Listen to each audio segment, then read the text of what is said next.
Most important event of the season, the World Championship, and the battle for the most coveted prize, the individual title. It was held last night at the Olivi Stadium in Gothenburg. It promised to be the most open final for years and perhaps Britain's best chance of the title since Peter Collins won it in 1976. 16 riders had fought their way through the various qualifying finals, and these 5 riders represented England's interests. Dave Jessup, the 27-year-old Kings Lynn rider and the British and Commonwealth title holder, was the favourite. Michael Lee, his teammate, who was third last year, was also very strongly fancied. Peter Collins, of course, won the title in '76, and he was runner-up in 1977.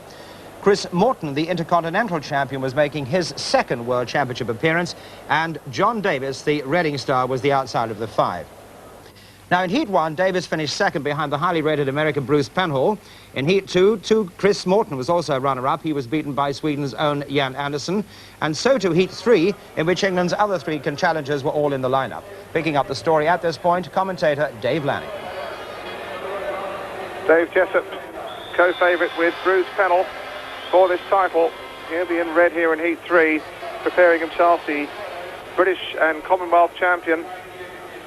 Suffered an engine failure in the Intercontinental final, just enough to qualify. He's the current British match race champion golden helmet holder in his 4th World Final. So unlucky, we remember, in 1978 in the Golden Jubilee final at Wembley, with an engine failure first time out, cost him his chance of that crown that year. Peter Collins in the blue helmet colour in Heat 3. He is, in fact, the only rider in the field who previously has won the World Championship.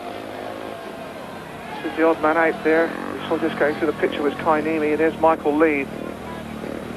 Heat 3, and if England are to have the 1980 World Champion, popular feeling is it could be decided here in Heat 3, because we have the 3 leading Englishmen, Dave Jessup, Peter Collins and Michael Lee, in Heat 3, and in just to spice the brew, we have Kai Niemi on the outside from Finland and the Eastbourne Eagles. It'll be Jessup on the inside, normally so quick away. He's in his 4th World Final. Peter Collins is in grid number 2 in blue, and although he's only 26, the most experienced finalist in the field, this is his 7th World Final. Grid number 3 has the rider in white, Michael Lee, tall, gawky and gritty from Kings Lynn, an East Anglian lad. He's in his 4th World Final. He was 3rd last year, and indeed 4th back here in 1977, and on the outside in yellow and black, the striped helmet colour, it's Kai Niemi from Finland in his 1st World Final. So a very nervy moment for the English camp. Jessup, Collins and Lee all perfectly capable of winning it, but now they're all England teammates who all want to knock spots off each other here. The inside grids have been quickest on the first 2 heats, and Jessup has that lucky grid on the inside here in Heat 3. And it's a very, very tight start, and Jessup again made a picture start. Collins is going after him. Lee is in 3rd place, but Jessup taking advantage of that inside grid really seems to be worth about 5 or 6 yards up to the first corner. He leads it. 2nd place, Peter Collins. 3rd place, Michael Lee. Well, Collins, of course, is well known as a fighter from the back, but the conditions out there just don't suit the outside runners. He likes to go around the outside, although he can move inside or outside, and Collins just picks a bit of grip up there, going past the pits on the 2nd lap. Still, Jessup in front, looking calm and composed and in complete command. Now Collins really butters up onto his back wheel here under our commentary position. Lap 3. Michael Lee is making no impression at all, although he was terribly impressive in practice. It's still pretty tight out there. Collins, now will he try the outside run? There doesn't seem to be any dirt on the outside at all. And now Michael Lee has moved up onto Peter Collins' back wheel, and really nobody can afford to make one slip out there. Jessup looks as though he's cornering on rails. Collins in 2nd place. Michael Lee moving up hard now. He'll drive under him here on the bottom corner, and Lee has gone under Peter Collins, and that was bold. And they're all tightening up, and Jessup's going to win it. And Lee is 2nd, and Collins is 3rd. And my word, that one might Jessup sorted out very early on. Well, there's Dave Jessup. He made the all-important start and really never looked in any kind of trouble. Remarkable composure from this young man from Kent. Dave Jessup from England and Kings Lynn made the all-important start. The action was all behind him. It was Michael Lee who really made the bold move on the last lap under Peter Collins. It's a good start for Kings Lynn, 1 and 2 in heat number 3. Well, there we have the Speedway machine, pound for pound, just about the most powerful piece of piston-driven equipment in the world. 500cc, of course, with no brakes. The luck of the draw really has made the early heats vitally important in this 1980 World Championship final. We're moving on to Heat 5, and we have 3 heat winners coming in here, and Michael Lee, who had a fighting second first time out. So, again, an all-important race. Let's have a look at the lineup, and we're going to see on the inside Billy Sanders. There's the rider in white, the only Swede in here, Jan Andersson. On the outside there, it's Michael Lee from England. There is the lineup. So it's Sanders on the inside, in the red helmet colour, a race winner, 3 points.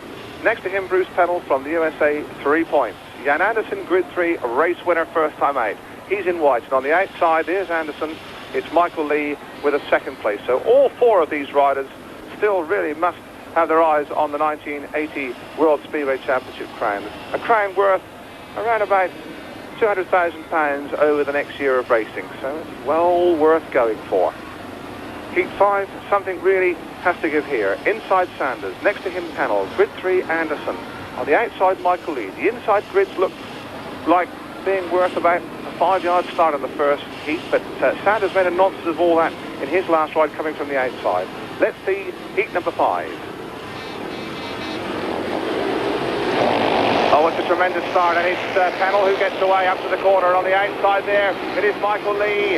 Pennell leads it. Lee goes around the outside. Andersson trying hard to get round Sanders into third place. Doesn't do so, and Michael Lee pushing hard on Bruce Pennell there and almost coming to grief. Pennell leads for America. Second place is Lee, battling hard. Third place is Billy Sanders, and at the back it is Jan Andersson.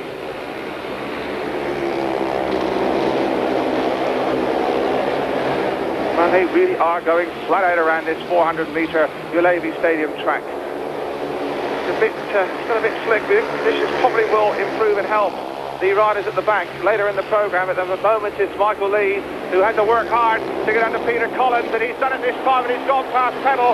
Pennell made a mistake there, and Lee spotted it and went through like a steam train and coming hard under Sanders. It is Andersson at the back, but Michael Lee there in absolutely rampant mood.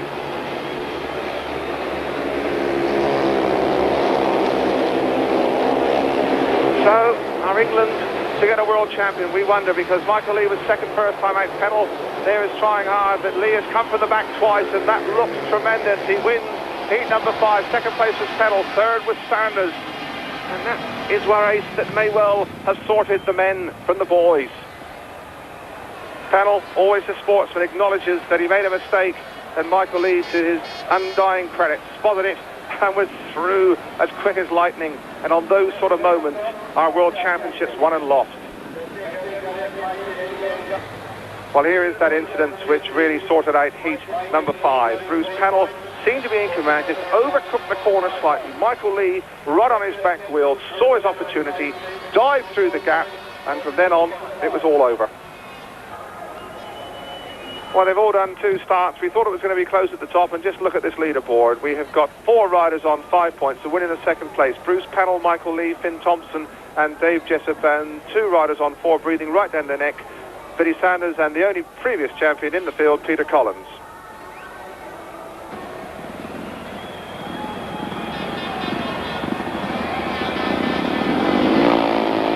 Finn Thompson, one of the 2 co-leaders. Heat 11 coming up, and we have 2 of the co-leaders here. Michael Lee there in blue, and Finn Thompson from Denmark in yellow and black. Grids 2 and 4 are the ones to watch for. The Czechoslovakians, well, Alice Drimmel on the inside in red, runners-up first time out, but had a good win, surprise win in his last ride. He has 3 points. Petra Ondesek in white from the Wolverhampton side of the British League has no score yet. Heat 11 then, Michael Lee has looked by far the sharpest and most competent at coming from the back. He's had to do it the hard way in 2 of his early rides to get points. Hasn't been gating that quickly. Finn Thompson had a second first time out, and then had a marvellous win in his second ride, really a little bit against the form book. So he's on 5 points. There's Lee trying to settle down. Lee and Thompson almost certainly the riders to watch for, though if Alice Drimmel hops out from the inside, he could be a real spoiler here in heat number 11.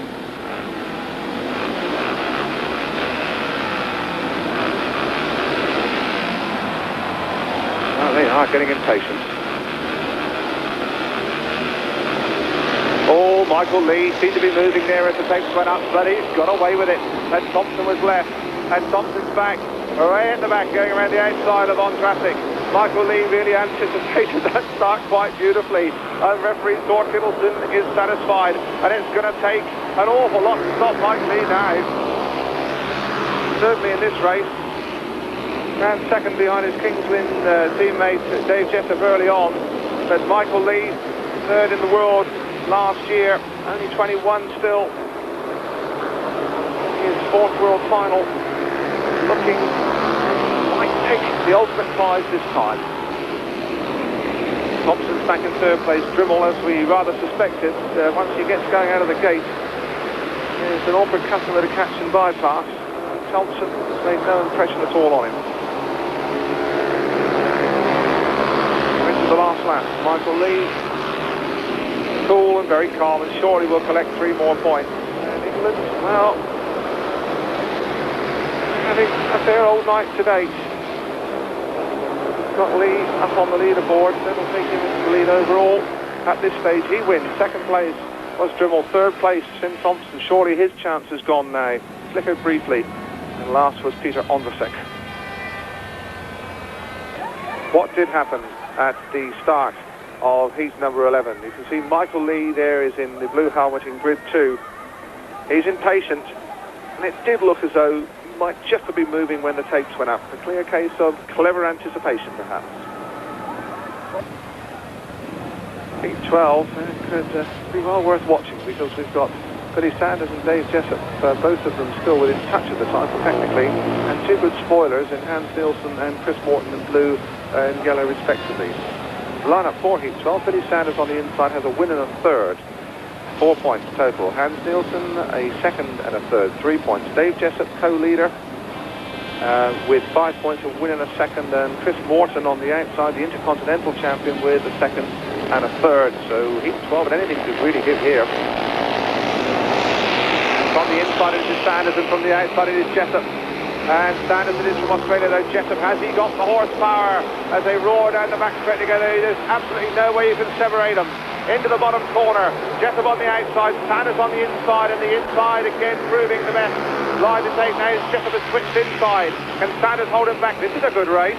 This is real Speedway, and Billy Sanders holds off the challenge. First inside, rather first outside, then inside from Dave Jessup, and again Jessup trying the inside run on him and coming into contention. And third place is Chris Morton. We really have got a Speedway race to savour. Now Morton has moved up on Dave Jessup, and he's not too far behind him. And in fact, if Jessup leaves more holes like that, I think Chris Morton might just pop past him. Sanders from Australia, and Ipswich leads it. His East Anglian compatriot Dave Jessup from Kingsland in second place. Chris Morton from Bellevue, Manchester. There's only about 10 lengths between the 3 of them. And, well, Sanders really has ridden a very bold race here, and Dave Jessup trying desperately to make up that lost ground. Started co-favourite. He's already dropped 1 point. If he can do something extra special, he's going to drop another one. Sanders back in contention. He wins. Second place Jessup. Third place Chris Morton. Hans Nielsen at the back. His chance gone surely now in 1980. So after 3 rides, it's beginning to look good for Michael Lee from England and Kings Lynn. Clearly now with a 1 point advantage with 8 points. Then we have 3 riders jointly in second place. Billy Sanders from Australia, Dave Jessup and Peter Collins from England, and breathing right down there next we have Finn Thompson and Bruce Pennell on 6 apiece. The Bellevue contingent of this 35,000 crowd here at Julavy there, rising at the start of Heat 40 to try and inspire Peter Collins in the yellow and black helmet colour on the outside. There is the lineup. John Davis on the inside has 4 points. Billy Sanders from Australia has 7. The menace for Collins here. Alice Drimmel from Czechoslovakia, he's no slouch. He has 5 points from 3 starts. Peter Collins, third place first time out, then 2 cracking race wins.